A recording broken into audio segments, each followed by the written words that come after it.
शीन काफ निज़ाम उर्दू शायरी का मशहूर नाम, जिन्हें पद्मश्री पुरस्कार से नवाजा गया है। और आज हम आपको इनके नाम और इनकी शख्सियत से जुड़ी अहम बातें बताने जा रहे हैं। आदाब, आप देख रहे हैं आवाज़ वॉइस और मैं हूँ आपके साथ अमीना माजिद। देश दुनिया में शीन काफ निज़ाम के नाम से मशहूर उर्दू के विख्यात शायर शिव किशन बिस्सा को भारत सरकार ने साहित्य के क्षेत्र में पद्मश्री से नवाजा गया। शीन काफ निज़ाम, इस नाम के पीछे एक दिलचस्प कहानी है। वो एक पुष्कर्ण ब्राह्मण है। उन्होंने अपने नाम को ही उर्दू में ढाला है। वो एस के बिस्वा लिखते थे। उर्दू में एस को शीन और के को काफ कहते हैं। निज़ाम उनका तखल्लुस है। ऐसे में उनका नाम हुआ शीन काफ निज़ाम। निज़ाम भारत ही नहीं, दुनिया के कई देशों में मुशायरे पढ़ चुके हैं। 26 नवंबर 1945 को जोधपुर में पैदा हुए निज़ाम युवावस्था से ही उर्दू भाषा से लगाव रखते थे। उन्होंने 17 साल की उम्र में नाम बदलकर शीन काफ निज़ाम रख लिया। एक इंटरव्यू में उन्होंने बताया था कि उर्दू की परंपरा यह है कि आदमी अपने माता पिता द्वारा दिए गए नाम से ही नहीं लिखता। जब उर्दू में लिखने लगा तो ये नाम कर लिया। निज़ाम ने अपने शौक के लिए इंजीनियरिंग की पढ़ाई बीच में छोड़ दी और लेखन में आ गए।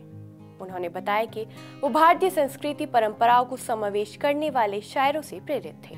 इनमें मीर, गालिब, फिराक गोरखपुरी जैसे कई कवि, आलोचक और शायर शामिल हैं। उर्दू के साथ साथ उनकी फारसी पर भी गहरी पकड़ है। देश में उर्दू और फारसी साहित्य पर उनको अथॉरिटी के रूप में देखा जाता है। वो जिस नाम से विख्यात हुए हैं, उर्दू और फारसी की शायरी पर उन्होंने कहा कि जुबान किसी मजहब की नहीं होती। उनकी तालीम संस्कृति से हुई, लेकिन उन्होंने उर्दू और फारसी पढ़ी है।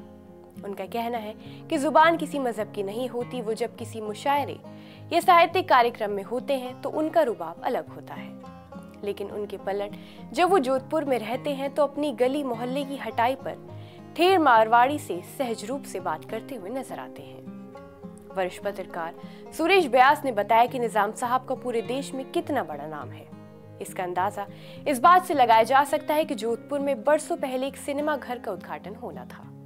इसके लिए मशहूर अभिनेता दिलीप कुमार को बुलाया गया था, लेकिन दिलीप कुमार ने आयोजकों से साफ कहा कि वो उस हालत में कार्यक्रम में आएंगे जब उस प्रोग्राम की सदारत निज़ाम साहब करेंगे।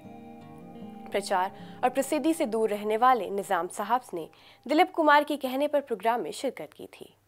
ऐसी शख्सियत है शीन काफ निज़ाम।